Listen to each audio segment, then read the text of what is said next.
ladies and gentlemen, this is your captain speaking. Welcome aboard the Financial Independence Podcast.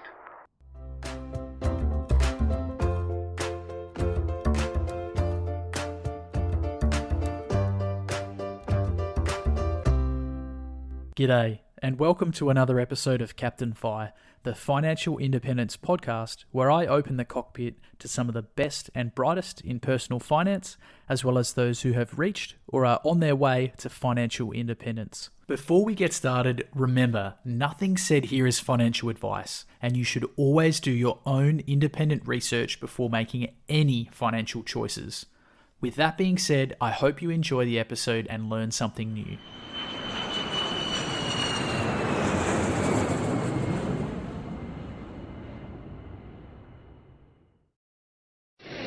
This podcast is brought to you by the best portfolio tracking tool for Aussie investors. ShareSite makes it incredibly simple to track your portfolio with automatic updates of share purchases and dividends, easy-to-read graphs, and comprehensive tax and performance reporting, all wrapped up in an easy-to-use cloud-based system. For users with fewer than 10 holdings, it is completely free, and I even used the free version for years. Head over to captainfi.com/sharesite-review to see if ShareSite to you. CaptainFi listeners can score themselves 4 months of ShareSite Premium for free by using the bonus sign-up code in the article.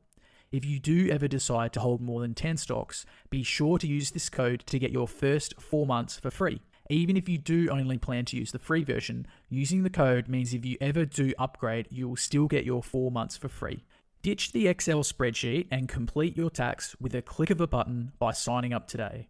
That's captainfi.com/sharesite-review for your 4 free months.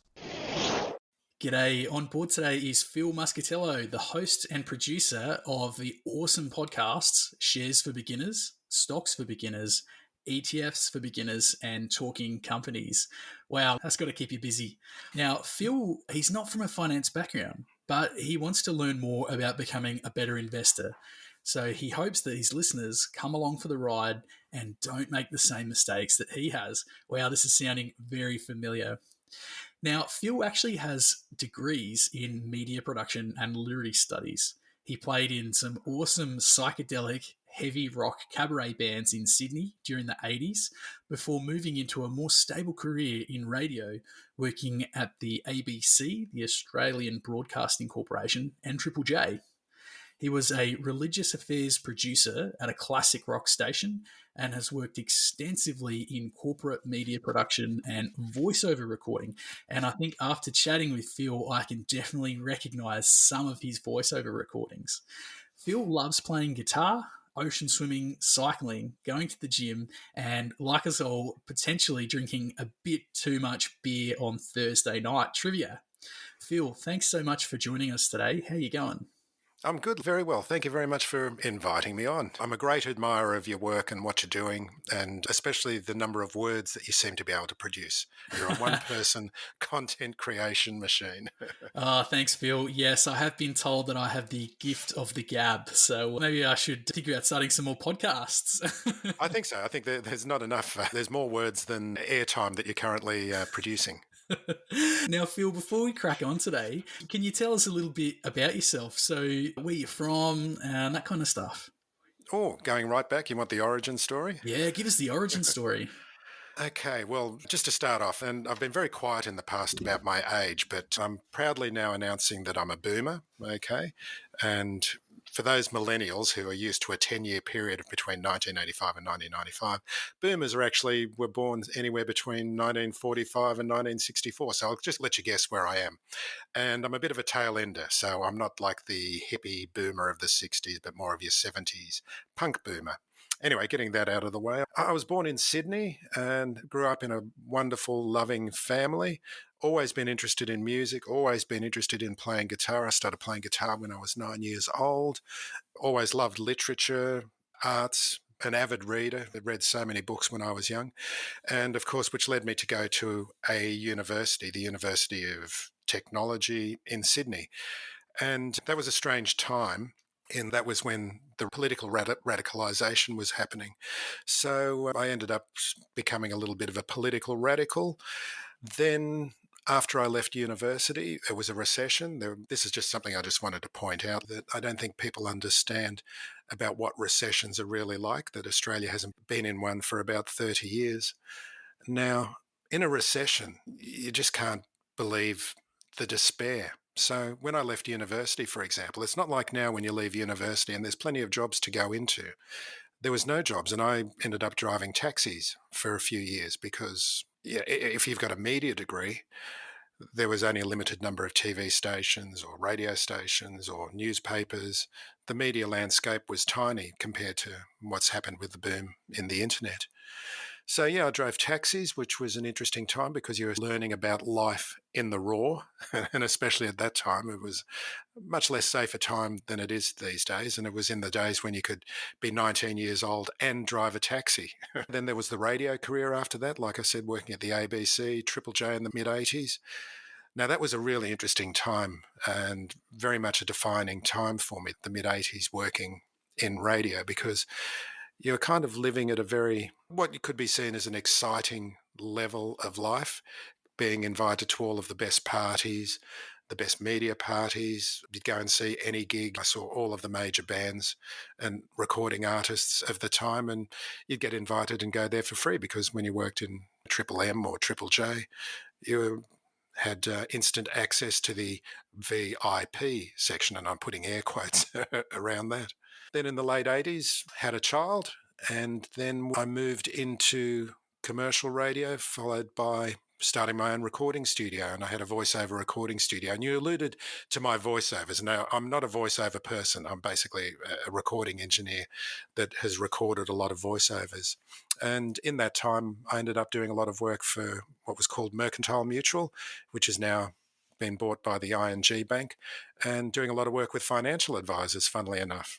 And it was in the days when you'd record a program and first of all, it would go out onto cassette and be sent out to all the advisors, and then CDs after that. Early 2000s, again, recording studios, worked at a different bunch of recording studios. I went through a business collapse in the early 2000s because there was this new thing called streaming, which no one had ever heard of. And I think I might have recorded what was one of the first podcasts in Australia, but this was the days before RSS feeds and podcasting, but it was an on-demand audio thing. And there was no YouTubes, there was no platforms for posting audio, so we actually had to set up our own server in an internet service provider that people could click on a link and then download some audio and listen to it as an audio on-demand piece. And I remember one of our first clients was Renee Rivkin, who people might remember as a famous Sydney stockbroker, the Rivkin Report. And we've got the audio recorded, produced, put it up on the server. And the first time it went out, I think we got 70 downloads all at once, and the system crashed. Phil, that's incredible. First of all, I know you're a boomer. You're so tech savvy. To set up your own server and set a podcast up, that's bloody awesome, dude. We're spoiled these days because it's really straightforward. Anyone can just sign up to start a podcast, but to have the first podcast and to have to go through all those technical difficulties, mate, well, I can see how you are putting your tech and media degree to very good use there. Well, I love technology. I've just always loved technology. Like in a recording studio, that's a technologist's heaven because in the old days, you had so many buttons to push and knobs to turn, and you could just do so much to fashion a video or an audio piece that was coming out. And now, of course, with everything now being digital, it's so much better. I mean, I look at my recording engineering because I still do a lot of recording engineering work. I'm not making enough money from the podcasts to survive, so I still do a lot of recording. And my skills as a recording engineer are so much better because the tools are available and you can play around with them. And then, of course, you can learn so much from YouTube videos. And I've gone from being very heavy-handed with all of the tools that are available to being very light touch. I've learned the art of restraint. I think I need to take a page out of that book because sometimes I feel like I'm guilty of overdoing stuff. And I'll just point out that Phil is not just passionate, he's very good at all things audio engineering because just from chatting before we started recording, he identified some issues with my setup. And I don't have my video on, but I just want to paint a picture. So here I am, huddled over a microphone under a towel to try and reduce the echoes. So if this episode has better sound quality, please let me know and I'll record all further podcasts under a towel. Some people believe anything you tell them. Oh, I'm not joking. I feel so awkward right now. Yeah, get some padding up on the walls and a sound foam you see with the diamond shaped pattern, and you just put it all around you. You don't actually need to cover all of the walls. If you just put it around at the height of the microphone in a ring around you, you'll find an incredible difference in the sound quality. There you go. So, wow, clearly you know your stuff very well, Phil. Now, just taking out some points from your background. So, you've got experience with the financial industry, you've run your own business, and you've had multiple different careers, multiple different jobs throughout your career. So, mate, you're definitely a really cool guest, and I can't wait to ask you a lot of questions. So, look, the first one, and look, I've got heaps more questions than I normally do. And so I'll try and keep things moving along. But there's definitely a few I really want to get your opinion on, especially like with your background. The first one is obviously you've seen the FIRE movement explode throughout your time in media. And the concept has different meanings to different people. For example, not everyone's really that hot on the retire early part, but we all do need to reach financial independence. So I'm really keen to hear, what does FIRE and financial independence mean to you specifically? It means a lot of missed opportunities in my past for not getting my financial act together sooner. Like I was saying off air, there's a lot of friends of mine that are retiring. And I think what's happened is if I'd stayed at the ABC and tootled along and just did my job and got that huge superannuation, because they're on defined benefit schemes, people of my age. They could retire at 54 years and 11 months on 80% of their final salary indexed. I mean, what a lurk is that? That doesn't exist anymore. But financial independence for me, and again, I'm a long way off financial independence, even though I'm at that age. And I don't feel bad about it in terms of I really enjoy what I'm doing. And I just can't believe that I've had this second life as a podcaster just thrown into my lap. But financial independence for me means starting a band. I've got so many friends who are great musicians, and I would just love to be in a band again. It's just so much fun. My mum was an amazing singer. She used to be in a band, and before she passed, she gave me one of her guitars. And I'm almost a little bit scared to play it because I don't want to damage it, but it's something I really want to. No, that's your mother's guitar. You've got to honour her by playing it and learning how to play it well. Yeah, and I think I can play a couple of chords and one or two songs, but it's something that I'm really wanting to get into. It's a lot of fun, and you were saying it's quite a big passion of yours. It is. And for me, it's so much part of my mental health in that it's one of the few things I can't meditate, for example. I find it really hard to meditate, even though I know people say you should meditate and how good it is for you. However, I find I get that same thing out of doing laps, for one thing, because you get into that state where you're breathing regularly and your mind has taken off whatever else you might be obsessed with at that particular moment. Same with guitar. You sit down with a piece of music and you have to do the repetition. You have to put in the reps to become reasonable as a guitarist or as any kind of musician. And I find that time when you're sitting there and you're going over maybe 4 to 8 bars or something where you're going, oh, this part's really hard.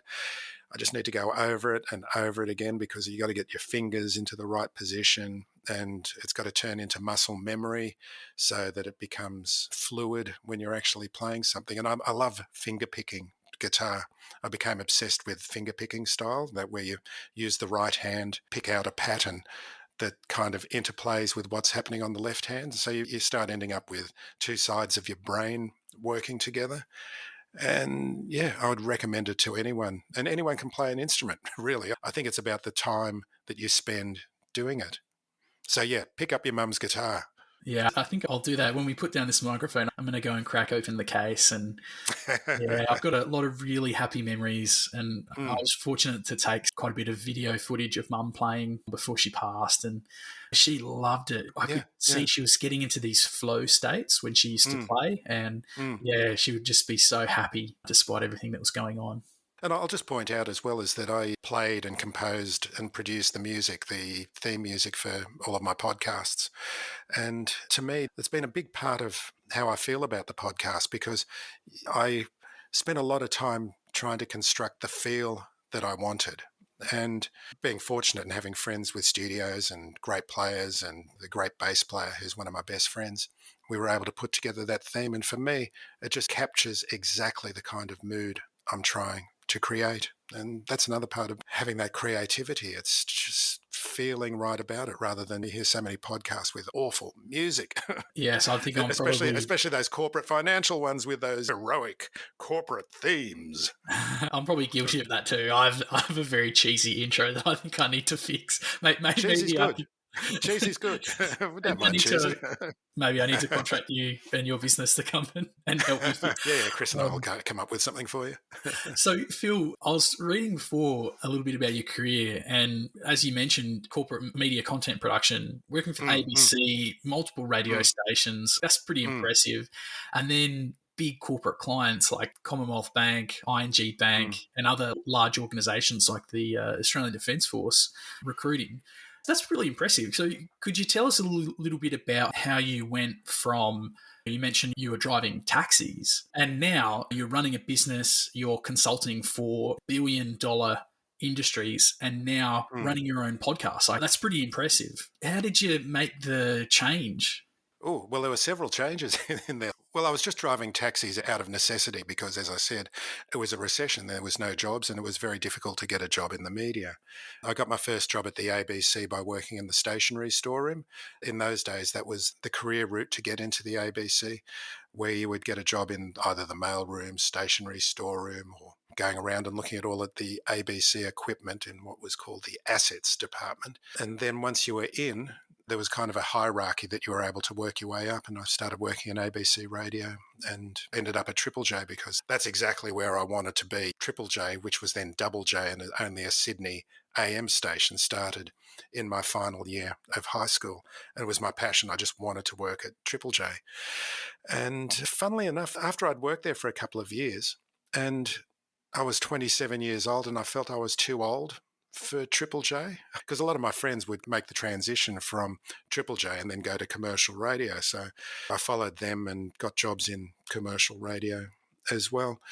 But it was when I started the studio that I got a lot more exposure to the corporate world because, again, there was no internet in those days and everything was still being done on tape and I was cutting tape with razor blades. And what I've found is that most of the business that I've become involved with and most of the clients that I had, I met through parties, funnily enough, because I'm a very social person and I think I'm good. My wife is exactly the opposite. She hates walking into a room where she knows nobody. And I'm exactly the opposite. To me, that's my favorite space to be in, to walk into a room of people that I don't know and make conversation. I'm just been very good at making conversation and dispensing with small talk. Actually, another part of my career, which I didn't mention, was being a DJ as well. And I think that's part of it as well. I spent 15 years on the side working on weekends, DJing at weddings and events as well. But anyway, that's a whole other story. You were asking about the corporate world. So, yeah, I was at a voiceover party in the early 90s and I met the guy from Mercantile Mutual who was making those corporate audio recordings that would go out to financial advisors. And interestingly, this was one of my first introductions to the world of financial advice and the people that were involved in it. And I guess looking back on it now, I realize how much the dice is weighted in their favor, and especially in those days, because these financial advisors at the time were selling products where they would get a commission stream out of it. And this is something that's changed so much over the last 10 years with the rise of the internet and education, ETFs, and so forth, is the gravy train that financial advisors used to be on has been cut off, fortunately. I mean, at the time, I'd met one of the financial advisors that was part of the interview, and I ended up investing in one of their managed funds. And it did nothing. And I just realized later I was most probably paying 2 or 3% management fee on this with a Whoa. trailing commission to the advisor with no regard for my goals and with no regard to basically ensuring that I had financial health out of that. It was all about what can I, as an advisor, get out of that. So that was a good lesson. And out of that as well, so people who were working at Mercantile Mutual at the time then went off to work for other organisations, which is where I got some of the Commonwealth Bank work.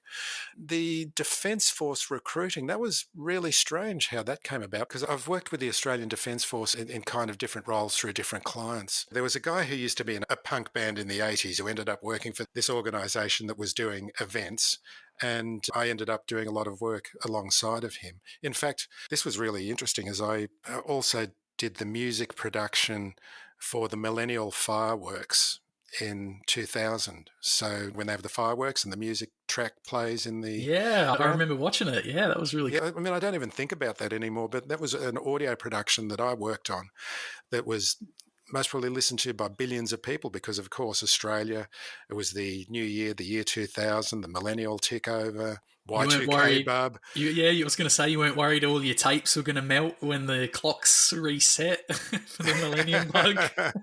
Oh, no, we were digital by that stage. So, yeah, that was even more of a worry because we were all worried about what was going to happen in the year 2000 when everything ticked over, and then nothing happened. I reckon it was around that year that I got my first cassette tape, which was the Offspring. It was a cassette and I had a little Walkman and I must have played that thing until the tape broke or something, because I was so proud of that, and I'd saved up using my pocket money, and yeah, I liked it because it had some swear words in it, and I thought that was very cool being a kid. And you were pretty fly for a white guy, were you?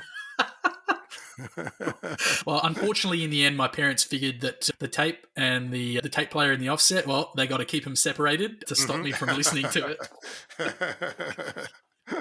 Oh, God, the old Offspring references. I actually took my daughter to her first rock and roll concert and a bunch of her friends from school to go see the Offspring, and they were fantastic. They were hilarious. They were more of a comedy act, I think, than a band. Yeah. You got a really interesting career. The biggest thing that I'm taking away from what you're saying, Phil, is that networking and social capital is actually really important when you're running your own business. It sounds like that was a huge, I don't know, would that be deliberate, or was that more just serendipitous with your personality being a bit of a social butterfly? Yes, serendipitous with my personality. But what I've realised now, and this is in terms of making podcasts or when you're recording voiceovers, something I've realised, because when you're a technologist and you love technology, you're thinking about the buttons and the dials and settings and what to press.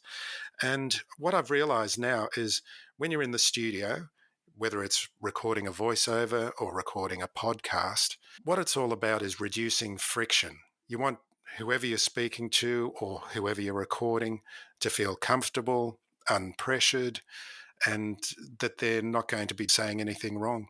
And so much about it is human psychology, and I've never realized this. And another interesting thing about human psychology, and this is something I've worked out lately, is that sometimes you have a guest on and they do a great interview, and then you wonder, why aren't they sharing it?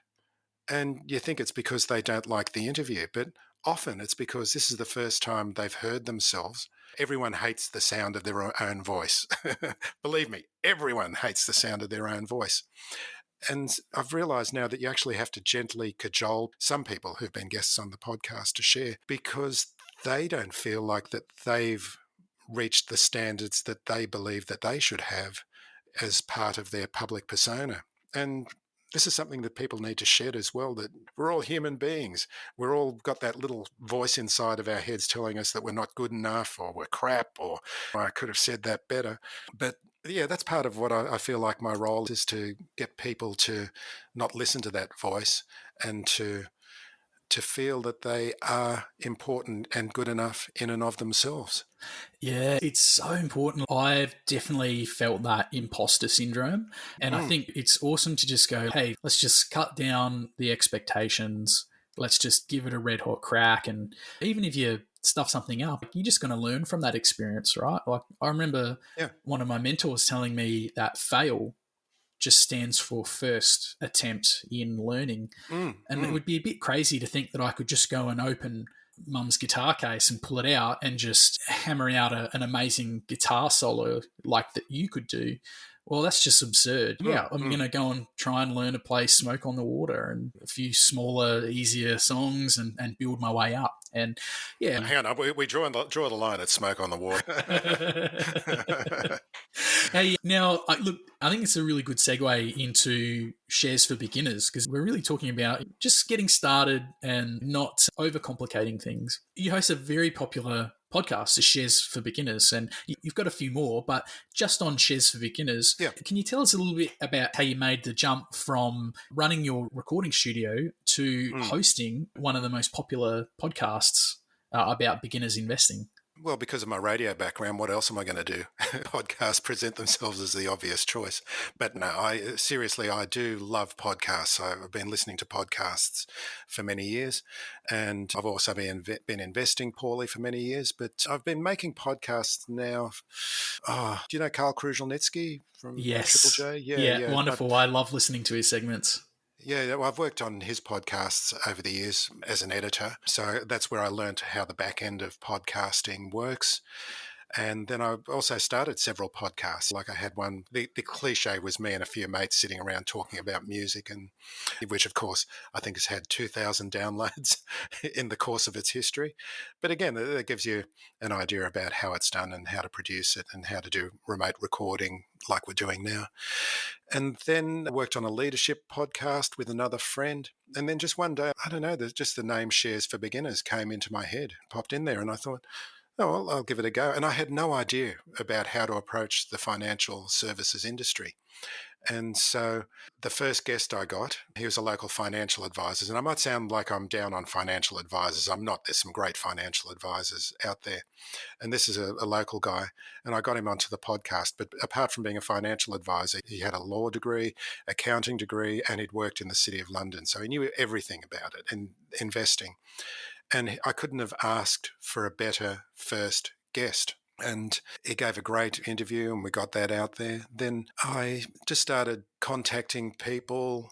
And I think I was just in that lucky space when all of these podcasts were first starting to explode, when Equity Mates was first starting and many of the other finance podcasts. And I just invite them on and they'd come on. And I think there was this real thirst to come on podcasts because it just became one of those things that people wanted to do and became, as we say, trendy. And then I guess the biggest thing that happened with the audience, do you know the Your Wealth podcast with Gemma Dale? No, I haven't heard that one. Yeah, it's NAB Trade podcast, and she invited me onto the podcast. And I think that was one of the first podcasts which really bumped up the number of listeners.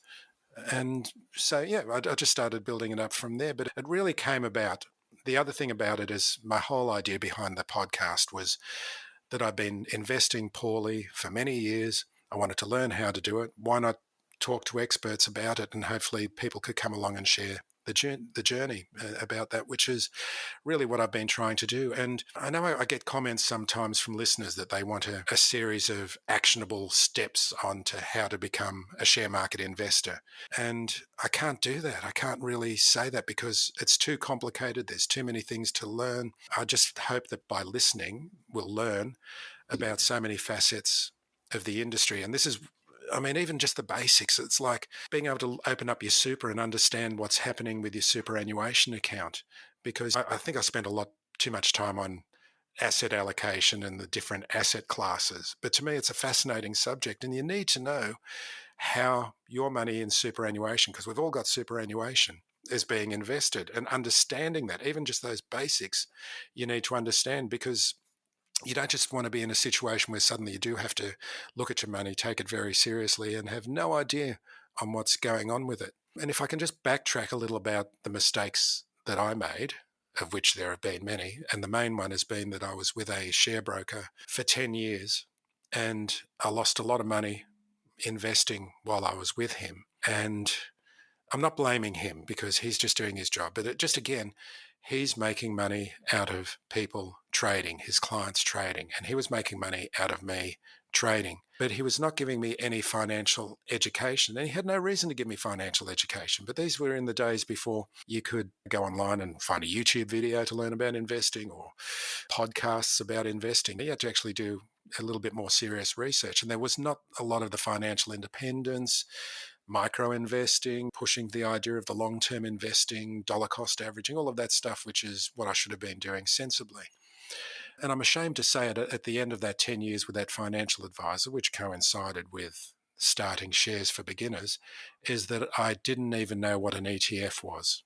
And that's to my eternal shame that I didn't find that out, because if I'd spent that 10 years, put my capital into an index-hugging ETF, I'd have been so much better off than buggerizing around with this guy. So this is, again, one of the main lessons I want to impart to listeners, is that you are the product of the financial services industry, okay? They want to make money out of you. Now, they're very nice people, and some of the people are charging you less money than other people.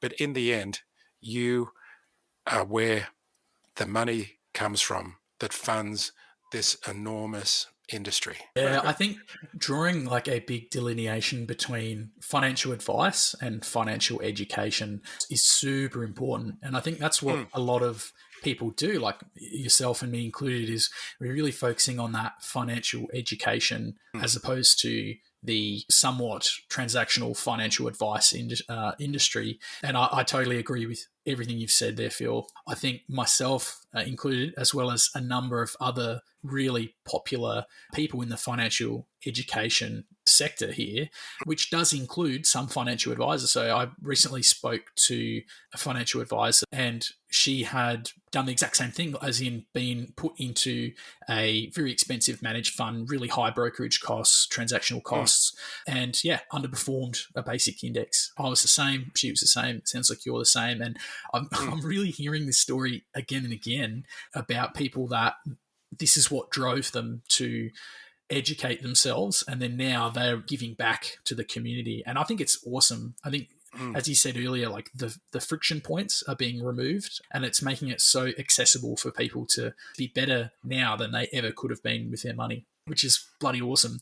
So you touched on index funds and ETFs. So now you also host a couple of other great podcasts. So Stocks for Beginners, which talk about individual companies, and then ETFs for Beginners, which is primarily more about the index style of investing, as well as a couple of other pies that you've got your fingers in. So you've definitely got the podcasting bug, Phil. Can you tell us a little bit about your other shows, and I guess maybe what it's like to run a business with multiple media channels? That's interesting. Okay, well, Stocks for Beginners is very much like Shares for Beginners, except I'm just interviewing people in the United States, and the major audience for 80% of the listeners are in the USA and Canada for that one. The reason why I did that is because I realized one of the, giving away some SEO secrets, or actually it's PVO secrets, what's it? Podcast visibility optimization. And just a little tip, if you're going to name a podcast, name it exactly what it is, because the SEO in podcast land is very basic. Anyway, so I realized that if you put Shares into your podcast player, mine was the first one that came up. So I thought, wonder if I can do that with Stocks for Beginners and get an audience in the United States. And that's exactly what's happened. So I just feel so privileged. I just can't believe it that now, starting from here in Sydney, out of this converted bedroom, that I'm now talking to hedge fund managers, people from the Wall Street Journal, people from Investopedia in the United States, basically because I've got this audience in Stocks for Beginners. And that one's been a bit of a roller coaster. I mean, when it first started, I was getting huge download numbers, absolutely enormous download numbers, and even charting on the Spotify business charts in the United States.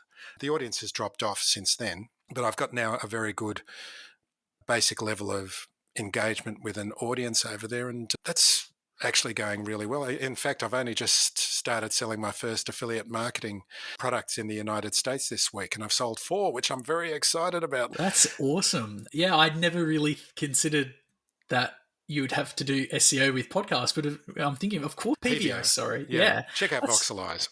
That's really cool. So, I mean, how do you balance your time between it? Do you prioritize certain ones? You've Yes, just I have to prioritize. ETFs for beginners is on hiatus at the moment because my co-host, Anna Christina from Perla, has got another podcast now with Tash Invests. Get Rich Slow Yeah, Club. Get Rich Slow, yeah. And I don't know, we've got some episodes in the can ready for that one to release, but I just wanted to step back from ETFs for beginners because Anna's got this new podcast and I just didn't want to come across as trying to ride on the coattails, so to speak. So that one's just on a little bit of a hiatus at the moment, but balancing the time, it's interesting because like I said, I've still got to do my recording engineering work, which fortunately a lot of it I can do here from home. The US podcast, because of the time difference, I find recording at 6 a.m. syncs very well with the East Coast of the United States. So I'm recording those interviews earlier in the morning, which works well. I'm doing all of my own editing. Again, it's just using all the tools that are available at the moment to make your job faster and easier and structuring your production because I'm very good at structuring productions. Like I turned around an episode yesterday, I recorded at 6 a.m. and had the edit completed by 10 a.m. Wow, that's impressive. Uploaded to a transcription service. My wife then edits a transcription and it's ready to release today. So, yeah, it's just about being very efficient with your time and your production techniques. And like I said, having done this for so long, I have the systems in place. Yeah, well, it sounds like you're very switched on. Now, I'm interested to know then, if you're happy, I'd love to ask you a bit more Yeah. questions about your personal finance, if that's okay. Sure. Go ahead. Yeah, awesome. So we've kind of alluded to it before through your education, and you mentioned you had some bad experience with managed funds. But fast forward to today, what do you primarily invest in and why? Primarily, it's SFY ETF, which is a ASX Top 50 fund ETF. Then VGB, which is a Australian bond fund, because I've been told about the 60-40 portfolio, and you've got to have the strength of the bonds. When, of course, this has coincided with a couple of the worst years for bonds ever when interest rates started going up. A cash AAA, which is a cash one, which is very dull, boring, with 4% return. You can't scoff at that, especially. I just feel like I want to have some cash on the sidelines so that if there is a downturn, if there is a coming recession and markets go through one of their downturns, that I want to be able to take that opportunity in the future to get set at lower prices for good quality companies. So that's the main part of it. Then there's a smaller part of my portfolio, which I trade using Tony Kynaston's QAV investing podcast methodology. I'm not sure if you've heard of them. I've had a relationship with them for a number of years. And if I can be so bold, and if I can mention a couple of affiliate links, if you go to QAV Podcasting, use the promo code SFB or SFB Lite, you can get significant discounts on their plans. Anyway, so that's a value investing, quality at value. That's what QAV stands for.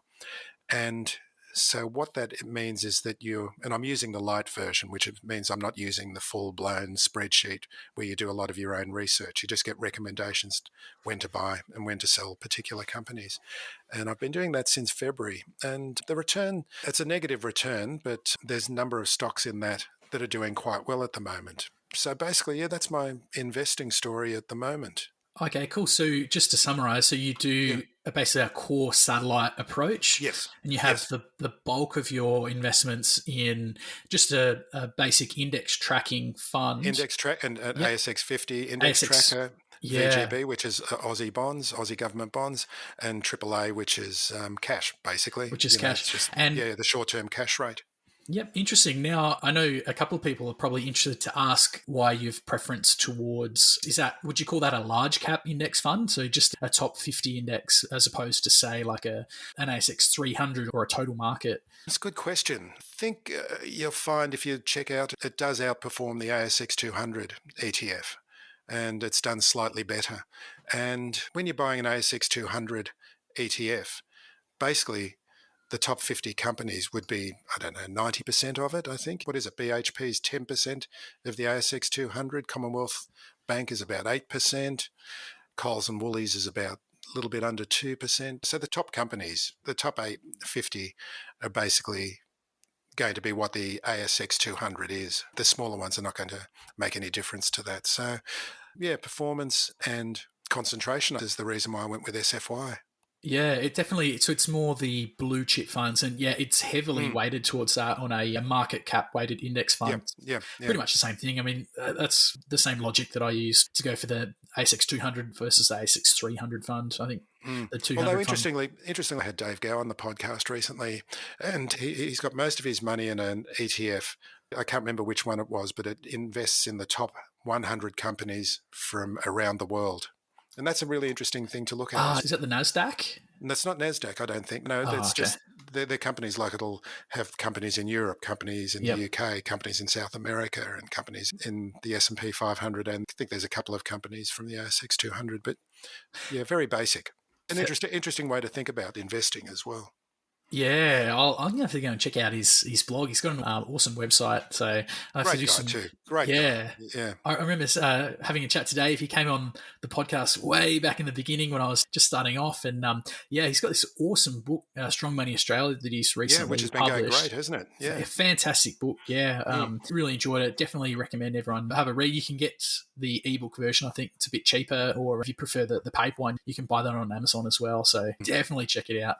Yeah, it's really interesting how even inside a basic index, the ETF approach, there's still many different variations that you can pick. And I guess that's why they call it personal finance. Everyone has their personal preferences. I think it's worthwhile doing as well. And I know ShareSite are going to be providing this look-through functionality soon, which is like a look-through at an ETF where it'll actually tell you what's in the ETF.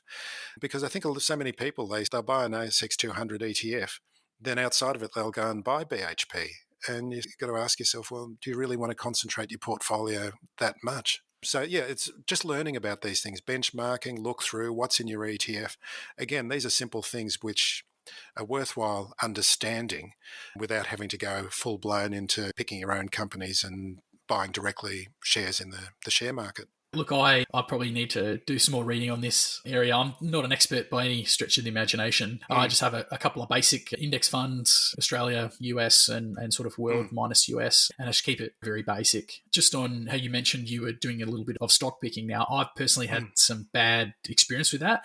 But now that I've got a bit more time on my hands, I'm actually doing a bit of reading in that area as well, and I might look to start making some small investments in outside companies. And it's interesting doing the US podcast as well, because then you get exposed to the international exchanges, especially the US stock market. And the opportunities that are available overseas are incredible compared to Australia. And I haven't taken the step to start trying to buy any companies in the US. And even if you do invest in an S&P 500 index fund in the United States, again, the weighting there is like the top 10 tech companies, or NVIDIA's in there as well. But basically, you're so concentrated in your Googles and Meta and all of that. So again, I think it's worthwhile understanding, again, what's in an ETF and how much that weighting is. But it's also worthwhile understanding how many great companies there are all around the world, just outside of our own ASX 200.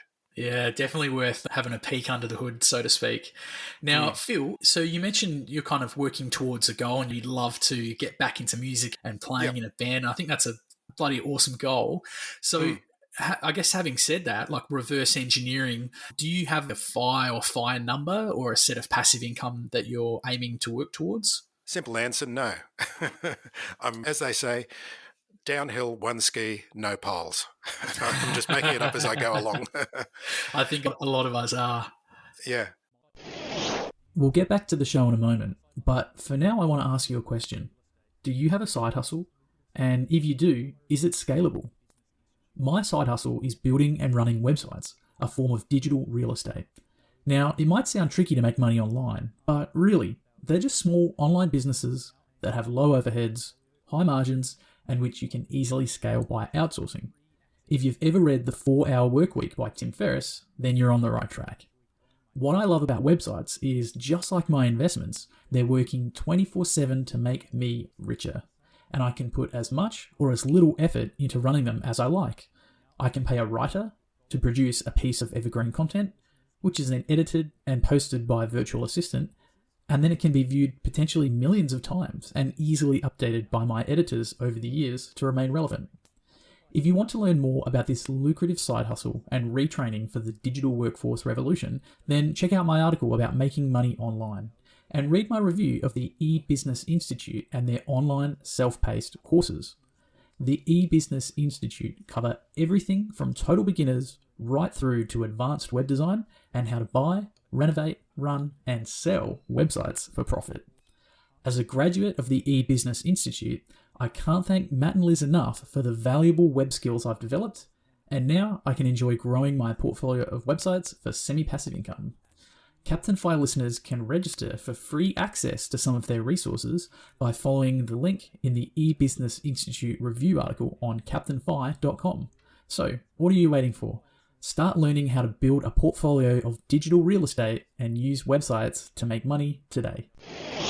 I don't have any plans for financial independence. I think I've got a longer term plan for building up the passive income from the website and the podcasts so I can keep on doing it. And if I can basically, I don't want to go into the numbers here, but the revenues from the podcast are pretty low. I mean, it's not covering a full-time job by any means.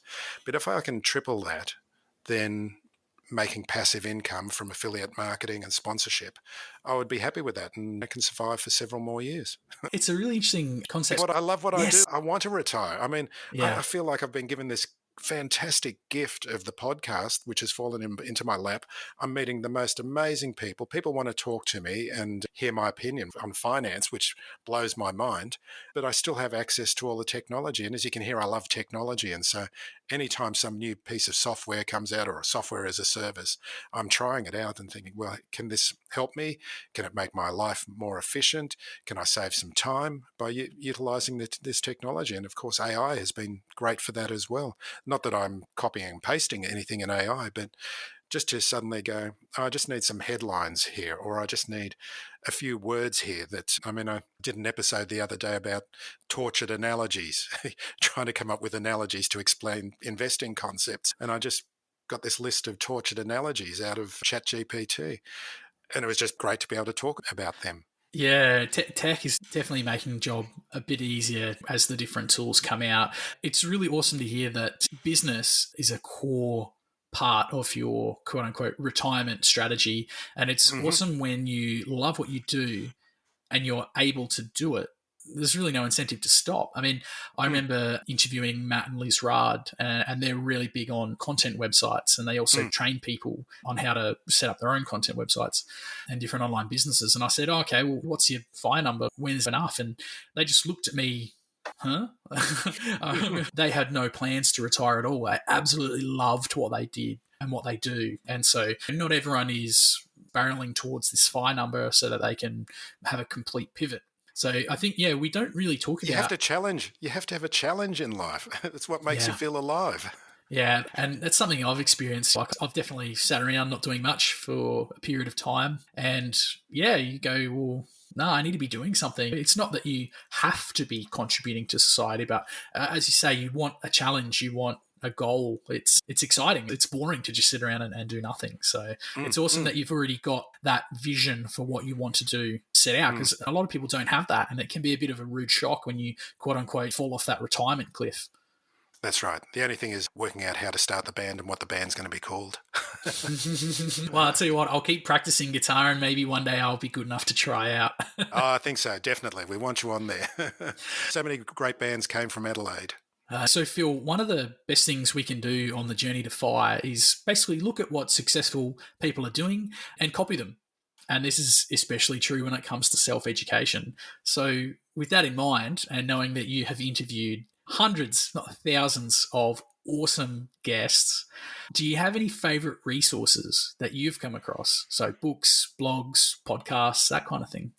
That's an interesting question, because I tend to get all the information I want from the people that I interview. If I have a question, I just invite someone onto the podcast. So I'm in a very privileged position. There's a couple of books about technical analysis that, while I wouldn't follow the ideas of it, just gives you really useful insights into the psychology of how markets work. And one of them is Jesse Livermore's Confessions of a Stock Market Operator, I think it's called. And it's talking about the old days of stock markets when they were basically used to be run out of barber shops and how people were trading stocks like almost like betting on horses. And I wouldn't recommend this to anyone, I guess, this financial education thing.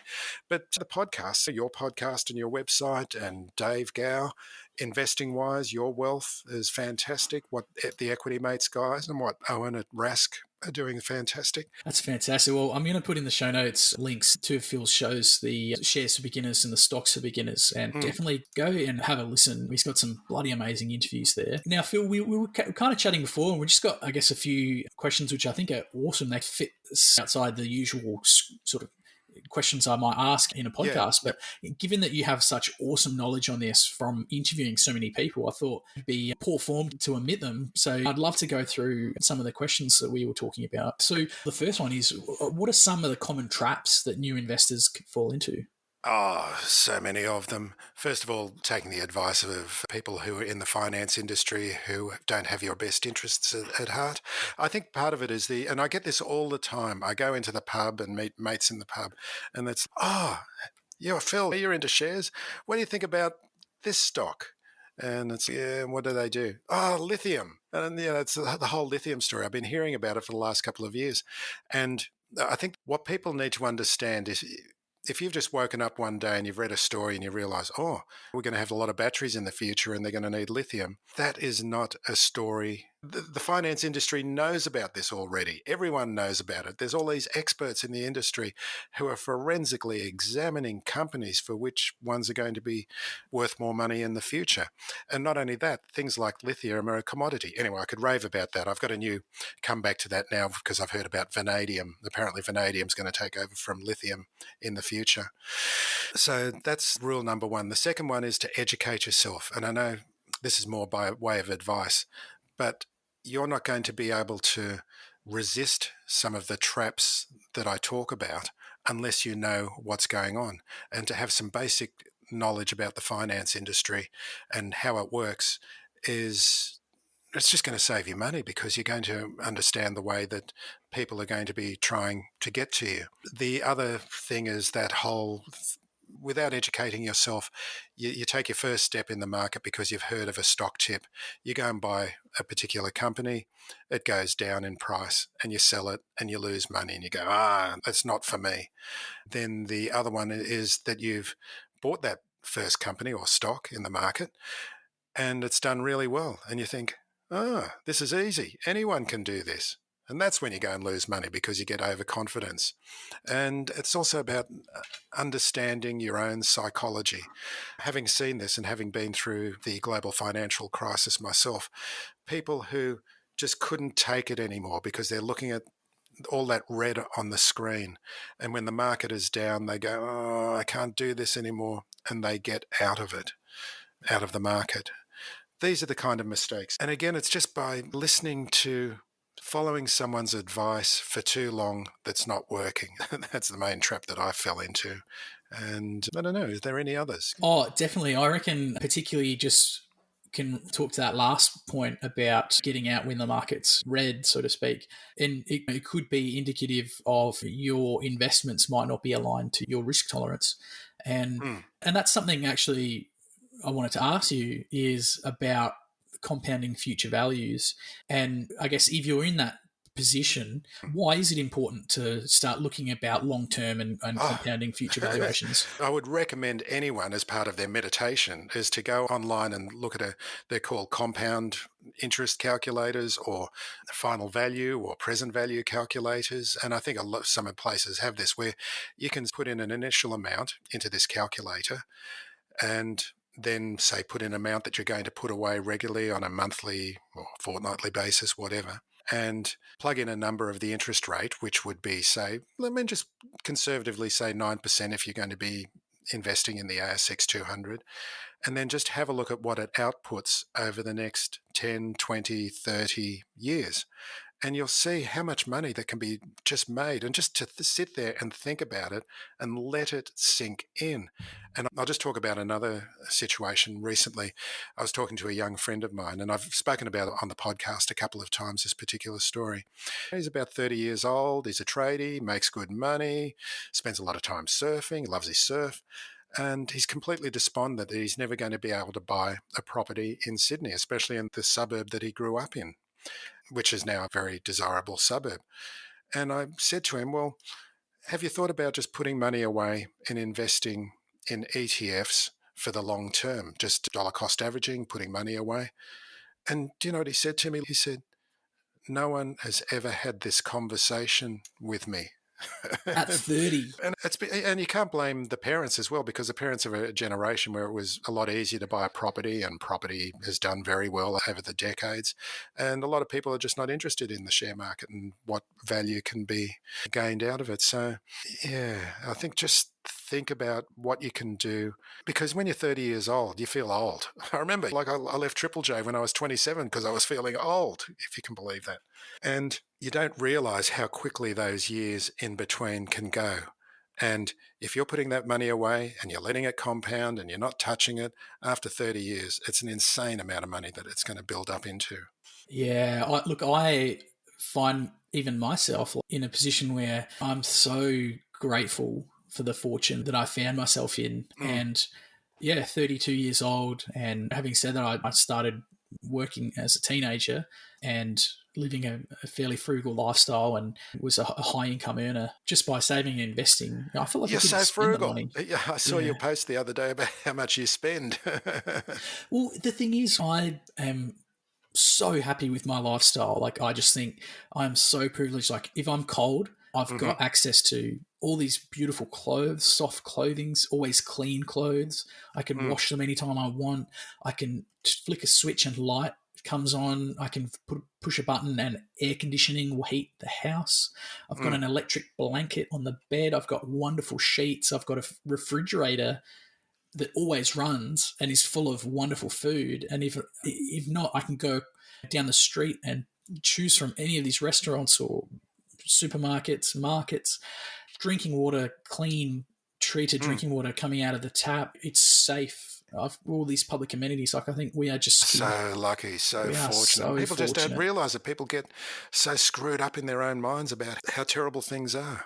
Yeah, and even just, I'm not a pentathlete, or I'm not able to do everything perfectly. So I'm not going to change the timing belt on my car, but I can do an oil change. I can do your basics. And I find just by trying to be a little bit more self-sufficient, it makes me happy. And it's satisfying, isn't it? It's very satisfying. It's so satisfying. Yeah. That's not to say that I don't outsource to experts when necessary. And yeah, I find that you don't need to, I personally don't need to be spending zillions of dollars to live a happy, fulfilling life. And I'll caveat that is we don't have kids yet. And I am wanting to buy a hobby farm, a couple of acres. And I know the expenses will go up. And so I'm happy to continue to make hay while the sun shines, so to speak. And if expenses go up, they go up. Yeah, it's just amazing what you can achieve in... Yeah. Well, just in terms of, just to keep pulling costs in. I mean, I often go and record in another studio, and it's about 7 kilometres from here. And the other day I was just going, well, I've made my own lunch.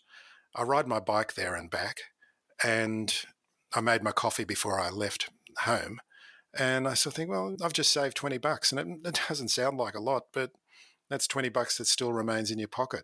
Yeah, well, I mean, what's that compounded over a year and then over additional years? And that's not saying, like, don't spend your money. Absolutely spend your money on what you love, but just don't spend money on shit that you don't love. I think that I could definitely waste a lot of money. I could upgrade from a station wagon to a big full drive, and I could live in a bigger house and all that. And I don't think it'd really change my baseline level of happipiness. So yeah, by all means. I mean, I have some wonderful things. I've got these R. William boots. They're like $600 and they're awesome. I've had them for 15 years. I had them resold recently. I do buy expensive things, but just things that I love. And God, you don't want to know how much money I've spent on airplanes over the years. Now, interestingly, something that I've stumbled across as well, and it sounds like you kind of have as well, is having your own business and an online business. And whether that's a content website or a podcast, essentially we are producing a piece of content or a piece of information that is scalable in that it can be viewed millions and billions and infinite number of times. And I think whilst not everyone's going to be able to achieve this, sometimes, and we were talking about these get rich quick schemes on social media, you see a lot of this bullshit. I'll create these YouTube videos or create these websites and create unlimited income. Everyone wants to be an influencer. Yeah, exactly. And just point out, not everyone's going to be able to succeed in a business. And a lot of businesses, I don't know what the stats are, but it's 9 out of 10 businesses close in their first year or something. Yeah. So I think having a side hustle that is scalable and outsourceable is really valuable if you do it right and if you stick with it. But if I could just interrupt you for a moment on that, I'd recommend anyone who's interested in starting a side hustle, this podcast called Side Hustle Nation by Nick Loper, which yes, I I've still heard use of that. because it's so good. And when it's so inspiring when you hear what other people are doing and how they can start businesses and the tools that they use, the ideas that they use, the way they approach the business. And each week it's a different business. Like last week was a car wash and there was a laundromat and others. This one guy I just listened to, he was talking about basically selling ideas for improving things like anything, like a broom, a better broom or a better cup holder for a pram, all these kind of little ideas. Whatever it is, my wife knows because I go to the gym and I put the earbuds in and I listen to Side Hustle Nation, and she knows when I've been listening because I come home straight away and I'm onto the computer looking at the tools that they recommended that I can see that I can use in my own business. So how do you delineate then between sort of these dodgy get-rich-quick schemes and something that's a legitimate side hustle? Well, again, that podcast, Side Hustle Nation, you understand what's involved in so many different kinds of businesses that you can then, again, it's like educating yourself in finance. You can look at a get-rich-quick scheme and realize which ones are the bodgy ones and which ones might be worth following. And again, that's that old thing, who benefits? Look at anything and ask the question, who benefits out of this? Show me the incentive, I'll show you the outcome. One of my favourite quotes, Charlie Munger. Yeah. Well, I think even the ancient Romans had it. Was it cui bono is the phrase they use, which is who benefits? Ask that question in any situation. Yeah, definitely important too. And I think I've probably taken it a bit too far. I've been very cynical and distrusting in the past. I think it's just part of my education as an engineer, working as a pilot. You tend to be very dubious of everything. It's because it's your job to kind of keep the wheels on the bus, so to speak. But yeah, education, so important. Now, Phil, something that's kind of entertaining that happened a while ago, but I think it's worth bringing up, the GameStop saga. And it's something that you've talked about before. I'd love to hear your take on it. So what was it and what happened? Well, the whole story is that there was a Reddit, which you've most probably heard about. There was this group on Reddit who realized that you could affect the price of a stock by ganging up together and buying that stock. And I don't want to go into the weeds too much about shorting, but there's very easy ways to see which companies on share markets are shorted. And what happens is if the price of a stock that's overly shorted starts going up, it becomes like an accelerant that adds fuel to the fire. And all of the short positions have to cover themselves and they have to buy the stock to get out of their positions, which then accelerates the upward momentum in the stock. And they got together and said, GameStop, it's very shorted. It's a very old school company selling video games on the high street. No one's interested in it. There's all these hedge funds who are shorting it. If we start buying it, the price of it will go up, which is exactly what happened. And they saw it as a revolution. The Redditors saw it that this was a revolution against Wall Street.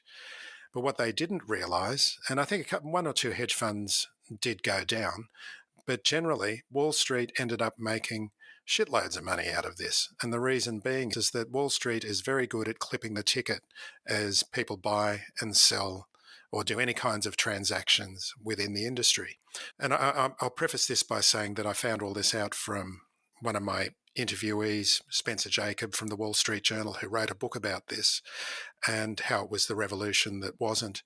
And his position is that there's a lot of people who lost money who thought that they were going to make money because as you're buying up and up, when it turns down, you lose money as it goes down. And also that Wall Street still won because the increase in transactions just means that Wall Street wins in the end anyway. Q Bono. Yep, that's right. Some might say that it's rigged, but it was definitely very entertaining to watch. Yeah. And what was the other one? AMC. It's AMC, right? Yeah, the AMC was another one of those as well. And I think they've tried it a couple of times since then.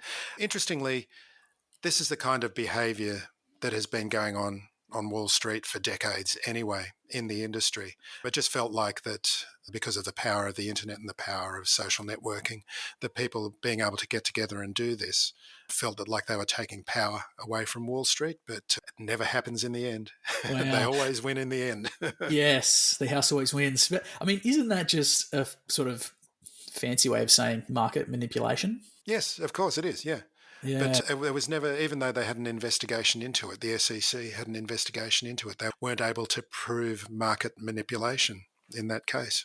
There you go. Because interesting, we were kind of talking about social media get rich quick schemes before, and I see it all the time. You see people like trying to pump certain stocks, and yeah, it's really interesting. I guess I'm going to remember what you said, the Q Bono, and just think, why are people pumping something? Why are people trying to promote something? And if you can kind of understand what their motivations are and maybe what their financial That's it. It's so important to it. understand other people's motivations. It's so important to understand that.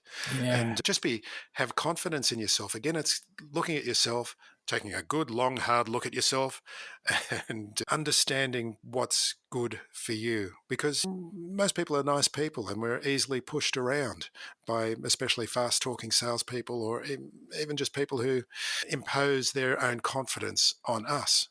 And like you said, most of us are suffering from some kind of imposter syndrome. Really focus, especially when you're young and you don't understand what you need. You've got to have confidence in yourself and confidence in your own ideas and confidence that you want to look after yourself and what's best for you. Yeah. My grandpa used to have a funny saying, selfo, besto, bugger all the resto. That's right. That's good. There's a bit of a joke. He was Scottish. He was a very frugal man, self-funded retiree, left a legacy for his kids, which was awesome. Really smart man. But yeah, I guess he was just, what he was saying is you can't pour from an empty cup. So focus on improving your financial well-being, then you can help others. Yeah. Just focus on yourself. Have the confidence to focus on yourself and have the confidence to, and it's hard. You can't impose confidence. You just can't say, be confident. But look at all the bullshit artists out there who have got so much confidence and nothing to back it up. There's got to be a balance in between, and you can't just let yourself be steamrolled by those who have got more confidence. I think if you go and do the self-education, you start reading, you start listening, just start small. And that's why I actually really liked the micro-investing tools, because you can really just start by dipping a toe. And I always thought that competence builds confidence. So in aviation, a lot of us do fall for that imposter syndrome, and it can be quite frankly terrifying to realize, oh, gee, I'm in charge of this multi-million-dollar aircraft, and not to mention the lives aboard. Yeah, exactly. Your first time carrying passengers, it's a big responsibility, but I guess you gradually build up. It's like an iterative cycle. You start small under the guidance and mentorship of your instructors and your career mentors, and you slowly build it up. So I think it's important to just start small, just get going with education and surround yourself with smart people who want to help you. And I think I like to usually finish up an interview, Phil, by asking someone for their top pieces of financial advice. But I think we've really just hit on it there. We've covered that, yeah. But again, I just wanted to reiterate that, again, and looking back over the vast number of years I've lived and talking to most probably people who are a bit younger than me, is to surround yourself with good people and good friends. Phil, it's been awesome chatting today. Really appreciate your time this morning. Before we finish up, is there anything you'd like to mention before that we've missed? And also, where can listeners find out about your podcast and contact you? If you go into your podcast player and type in shares and then space, mine will be the first one that comes up, Shares for Beginners. I've also got a website, which I'm slowly trying to build up and turning into much more of a resource, and that's sharesforbeginners.com. And in my episode notes, I've got a link tree as well, and I can provide you with a link tree as well to give you all of my social links as well if you're interested in that kind of thing. I guess my favorite is Twitter, so that's where you'll find me most of the time. But I just wanted to say, I feel honored that you want to talk to me. And this is what's been so good about the change in my life that's happened with making the podcasts, that I can talk to so many people and be the social guy that I am and especially talking about things in industries where I've never had expertise in the past. So don't listen to a word I say, listen to my guests, and hope you enjoy the podcast. Awesome, mate. Well, it's been bloody awesome chatting to you. I think you've just got It's been so great talking much to you as well. Yeah. Yeah, mate, you've just got so much value to pass on. So anyone want to check out Phil's shows, jump onto the Captain Fi website. In the show notes, I have links to all of Phil's podcasts and social media. And as he said, Twitter is the best place to get in touch. Phil, been an absolute blast, mate. Have a cracking day. We'll chat again soon. Fantastic. Thank you. Thank you very much. It's been great chatting with you.